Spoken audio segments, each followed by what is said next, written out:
Amigos, boa noite. Meu nome é Valdelice, eu sou trabalhadora da Casa Espírita Amigos do Evangelho e recebi um convite para a gente estudar juntos essa noite. Antes eu quero convidar vocês para que a gente faça uma harmonização, para que a gente se prepare para esse momento tão especial de estudo e aprendizado.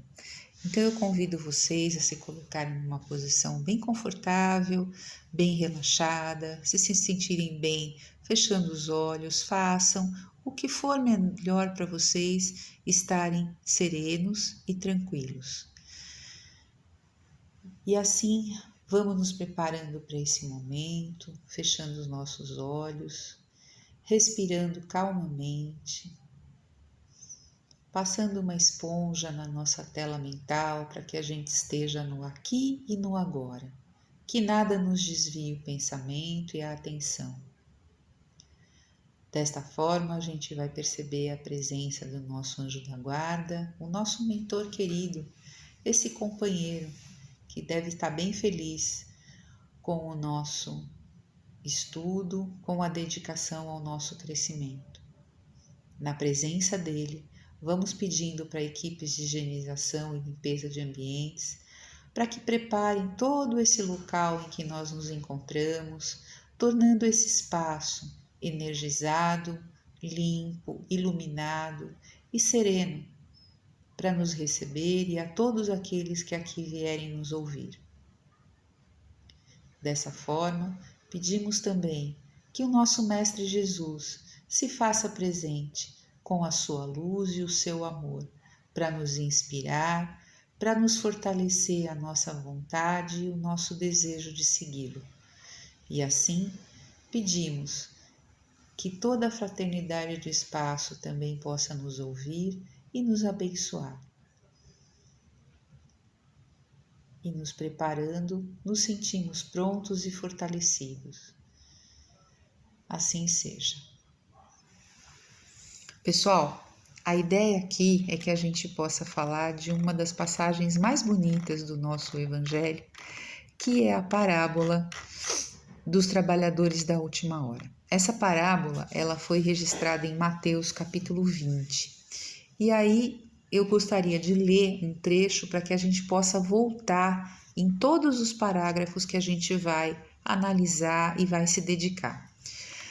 O reino dos céus é semelhante a um pai de família que saiu de madrugada a fim de assalariar os trabalhadores da sua vinha. Tendo convencionado com os trabalhadores que ele pagaria um denário, um dinheiro a cada um por dia, ele mandou todos eles à vinha. E aí ele saiu de novo na terceira hora do dia e vendo os outros que se encontravam numa praça sem fazer coisa alguma. E lhes disse: vão vocês também para minha vinha, que eu vou pagar o que for razoável. E eles foram. E saiu novamente na sexta hora e na nona hora do dia, e também chamou os trabalhadores para irem para sua vinha. Aí ele saiu mais uma vez na 1ª hora e encontrou ainda outros que estavam desocupados, para quem ele diz: por que vocês estão aí o dia inteiro? E eles responderam: porque ninguém nos chamou para trabalhar. E ele pegou e disse: vão vocês também para o trabalho. E aí, no final da tarde, o dono da vinha chamou o responsável para fazer os pagamentos e falou: olha, vai e paga todo mundo, mas comece pagando os últimos em primeiro lugar. E aí, os trabalhadores se aproximaram e receberam um dinheiro cada um. Vindo na sua vez na fila, os que chegaram em primeiro lugar receberam um dinheiro também. E aí eles receberam dinheiro e se queixaram ao dono da terra, dizendo: puxa, mas esses últimos, eles chegaram por último e receberam um dinheiro, enquanto nós que suportamos o calor, chegamos aqui o dia inteiro, trabalhamos muito mais, também recebemos igual. Aí o dono da vinha pegou e olhou e respondeu: meu amigo, por acaso eu não te paguei o que a gente combinou? A gente não combinou que era uma moeda, um dinheiro por dia de trabalho? Por acaso eu não cumpri o que eu fiz para você? Toma o que eu te pertence e vai. E por acaso eu fiz isso porque me apraz, me satisfaz dar a este último tanto quanto dei a ti. Não me é então lícito fazer o que eu quero? Será que tens mau olho você só porque eu sou bom? E essa foi a resposta. E aí a conclusão é: assim serão os últimos e os primeiros serão os últimos, porque muitos são os chamados e poucos os escolhidos. Quando Jesus começou a apresentar a Boa Nova, a divulgação da Boa Nova, que na verdade era apresentar um novo mundo e um novo Deus para aquela sua comunidade, ele fez isso através das parábolas. Isso a gente já sabe. Só que essas parábolas, elas vão sendo compreendidas, elas têm níveis de compreensão de acordo com a sua profundidade, mas também pela sua simplicidade. Algumas delas são de uma compreensão mais imediata e outra de uma compreensão mais profunda, precisa de uma análise mais profunda. Essa parábola dos trabalhadores da última hora é dessas parábolas mais profundas, mais cheias de significado por trás de uma resposta imediata. E aí a gente, lembrando que para Jesus nada é raso, nada é sem sentido, o que ele faz é que, no seu amor, na sua generosidade imensa, é entregar uma possibilidade de interpretação mais imediata ou mais elaborada, de acordo com a nossa consciência, de acordo com a nossa capacidade de compreensão. Aqueles ouvintes que estavam lá, no monte, ouvindo as suas parábolas, que estiveram com ele nesse tempo de aprendizado e através dos tempos, somos cada um de nós, somos nós hoje. Então nós vamos ouvir certamente a mesma parábola enquanto nós que estivemos lá estamos novamente, crescemos, nos aperfeiçoamos, evoluímos, ganhamos consciência e hoje podemos entender essa parábola de uma forma mais profunda. E essa parábola dos trabalhadores, ela traz consigo um grande mistério, o grande tema dessa parábola que precisa da nossa compreensão é entender o que significa a última hora e qual é esse senso de justiça que esse dono da terra, usou para pagar os seus trabalhadores. No Livro dos Espíritos, a gente encontra uma apresentação dessa passagem e ela é feita pelo espírito de Constantino. Então, o que a gente percebe aqui?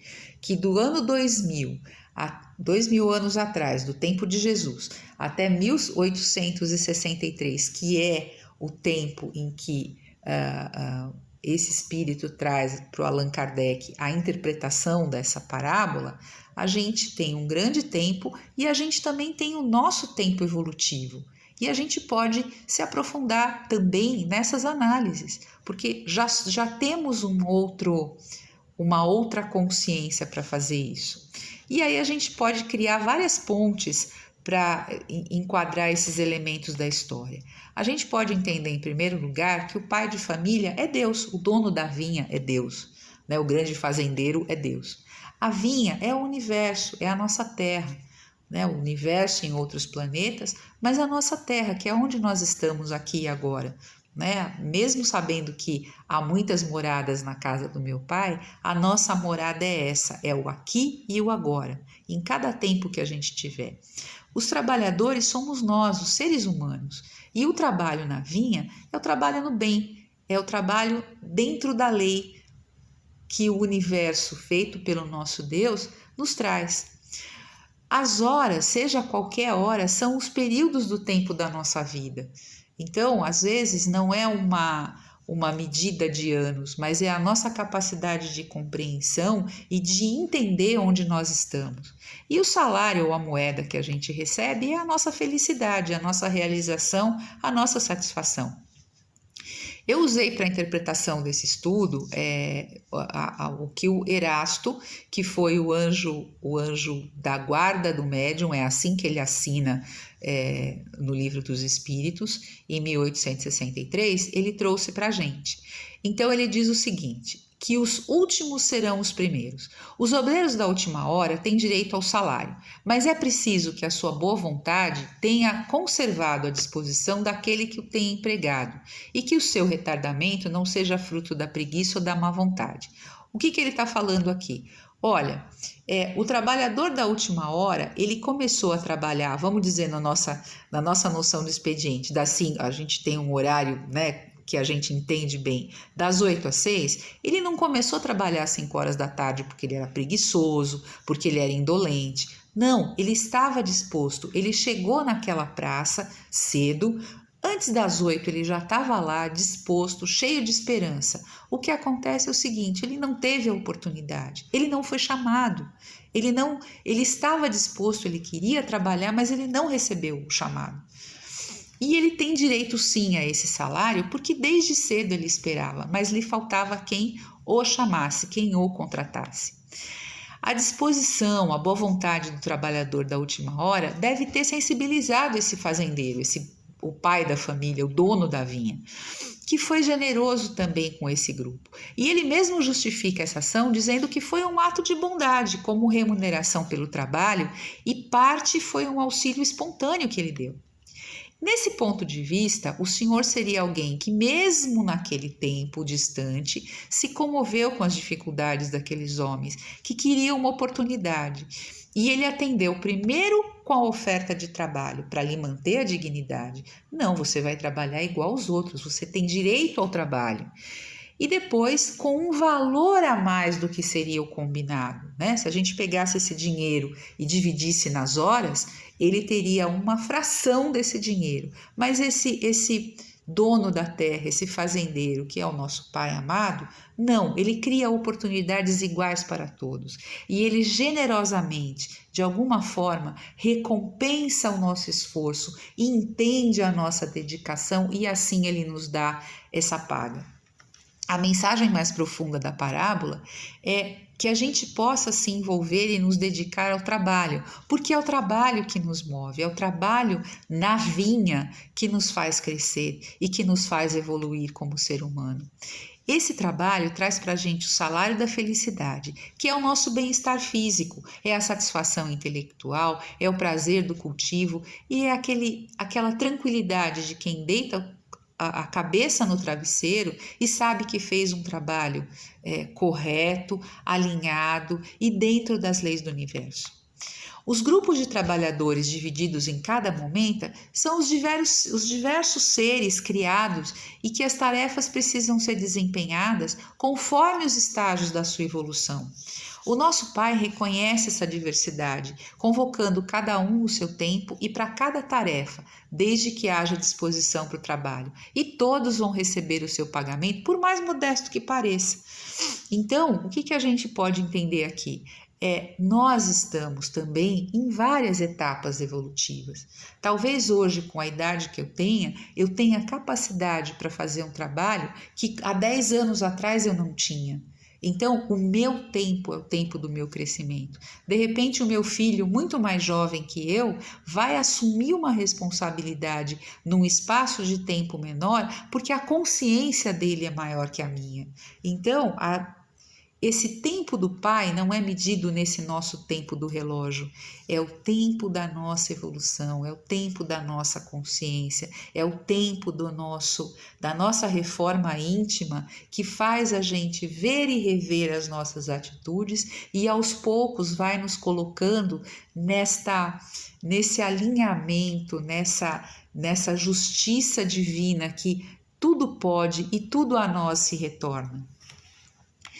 E aí a gente pensa o seguinte, que está permanentemente disposto ao trabalho para que a gente não seja como os servos imaginados por Constantino, que recebem somente o salário da preguiça. O que é o salário da preguiça?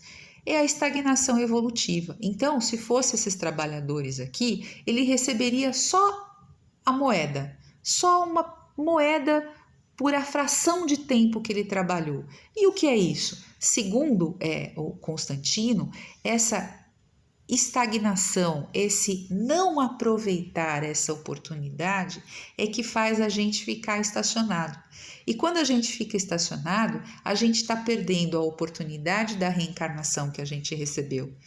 A gente tem que fazer valer essa encarnação, gente. Mesmo que a gente tenha a consciência conforme o nosso tempo, mas a gente tem que perceber que cada momento vivido é uma oportunidade e cada trabalho recebido, cada tarefa que a gente abraça é uma oportunidade de realização. Mas a gente também tem um outro lado. Às vezes não é só a preguiça e a indiferença, o trabalho, né? A preguiça e a indiferença são dois problemas, mas a gente tem o outro lado da moeda, que é a afoiteza e a precipitação. Às vezes, por falta de bom senso, por falta de maturidade, a gente se arrisca em tarefas para as quais a gente não está preparado. E o pior disso é o nosso orgulho que nos coloca nessas tarefas, porque a gente se acha grandioso. Então eu assumo um compromisso que eu não tenho maturidade para enfrentar e para desempenhar bem. Sabe por quê? Porque eu acho que naquela tarefa eu vou receber aplausos, eu vou receber um reconhecimento. Então, o que está me movendo não é o meu coração, é o meu ego, é o meu orgulho, é a minha vaidade. Aí, quando a gente não dá conta, porque a gente não dá conta de uma tarefa para a qual a gente não está preparado. E o que acontece com a gente? A gente se frustra. E quem dói? E quem é que se machuca? É a nossa vaidade. A nossa vaidade fica ferida, o nosso orgulho fica ferido por a gente assumir uma tarefa que a gente não estava preparado, porque essa tarefa não foi feita visando esse amor incondicional, essa doação, essa entrega. Não, ela tinha uma outra intenção dentro do meu coração. A igualdade dos pagamentos que cada trabalhador de boa vontade pode receber está de acordo com as leis do universo, em que todos têm as mesmas oportunidades de acordo com as suas escolhas. Não é a lei do universo? Tudo que vai, volta para mim? Pois é, então essa paga vai ser o que eu vou receber. Se eu dei amor, eu vou receber amor. Se eu dei realização, eu vou receber realização. Se foi só vaidade e orgulho, vai doer. É só ver os trabalhadores que chegaram mais cedo e ficaram esperando, e aqueles que chegaram por último e não sabiam quanto receber, mas eles foram para o trabalho. Eles foram. Aqui tem o trecho da parábola que o dono da vinha, vai vocês também. Poxa, era depois. Eles não perguntaram se eles iam receber como os outros ou não. Eles simplesmente foram. Eles simplesmente se entregaram. E é essa virtude que a gente percebe na parábola, o desinteresse. Ele simplesmente aceitou a missão e foi embora. Conforme a gente percebeu, os trabalhadores da última hora e todos os demais que foram convocados depois do início do dia aceitaram a oferta de trabalho sem perguntar quanto eles ganhariam. Do mesmo modo, a nossa meta é fazer o bem pelo bem, na primeira oportunidade, e não calculando os meus possíveis ganhos. Por fim, além da indolência e do interesse, mais um vício fica exemplificado na parábola, que é a inveja.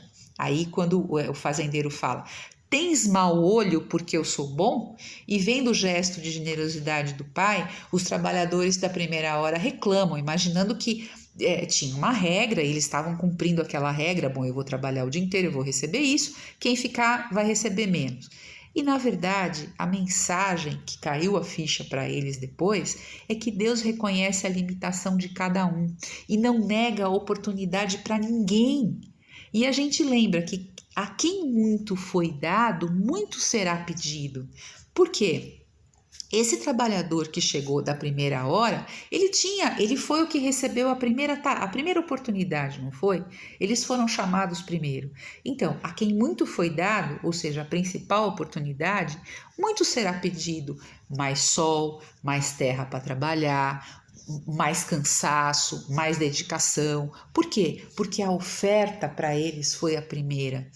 Eles foram diferentes. Em primeiro lugar, estar naquela praça já é uma oportunidade. E se a gente pensar que nós somos um daqueles trabalhadores naquela praça, gente, estar naquela praça para receber essa oferta de trabalho, puxa vida, já é uma bênção, já é uma oportunidade de crescimento e de fazer valer a nossa encarnação. Essa praça é um lugar muito especial e ela tem que ser compreendida pela gente para que a gente abrace esse trabalho do tamanho que ele for, não importa como. Se você é o trabalhador que chegou cedo e foi aceito para a primeira hora, é porque você tem sim força e disposição para ficar no sol, para arar mais terra que o outro, para remover as ervas daninhas. Você tem essa capacidade. E o seu trabalho, na verdade, é só seu. Não adianta você ficar se comparando com o cara da última hora que trabalhou menos que você. Não, o seu trabalho é seu, o seu caminho de evolução é seu. Ninguém tem nada que ficar se comparando um com o outro. Porque o que é comum para todo mundo é a necessidade do trabalho. O seu aprendizado é único e as oportunidades são de todos. E a pergunta para nós: quem os trabalhadores da primeira hora podem simbolizar? Quem somos nós? Os da primeira, os da última, os da terceira hora? Nós somos todos esses trabalhadores em todos esses momentos. Quando você era adolescente, você tinha uma capacidade de entrega. Hoje que você é maduro, você tem outra maturidade de entrega. Então hoje talvez você seja o trabalhador da última hora, tá certo? E Constantino também traz outra mensagem que é muito importante. Qual trabalho? Quando eu sou jovem ou quando eu sou novo? E ele nos diz claramente: toda ocupação útil é trabalho. Conforme a resposta da questão 675 do Livro dos Espíritos, anota aí, pessoal, 675 do Livro dos Espíritos. Tudo que leva ao desenvolvimento próprio e do semelhante e, em geral, é trabalho. Quando reafirma depois o Emmanuel, e a gente tem que entender por que a gente está nesse planeta e por que o trabalho é a única forma da gente crescer. Todas as entidades espirituais encarnadas no orbe terrestre são espíritos que se resgatam ou aprendem nas experiências humanas após as quedas do passado, com exceção de Jesus Cristo. O Consolador, questão 243. E aí ele pergunta, no Livro dos Espíritos, se entre os chamados pelo Espiritismo muitos se desviaram, quais os sinais pelos quais a gente reconhece os que estão no bom caminho? Porque daí somos nós. Essa pergunta é diretamente para nós.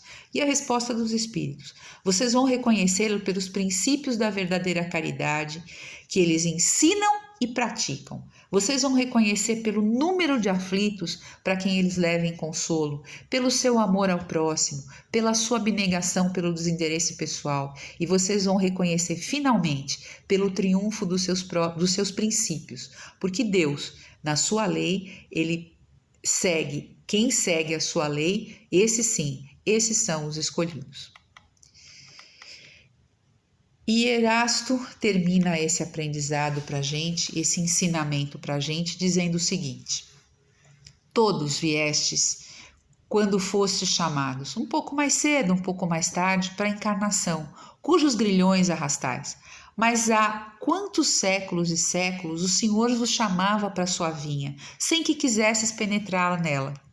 Ei-vos, pois, no momento de embolsar o salário. Empregai bem a hora que vos resta, e não se esqueçais nunca que a vossa existência, por longa que vos pareça, não é mais do que um instante fugidio na imensidão dos tempos que formam para vós a eternidade.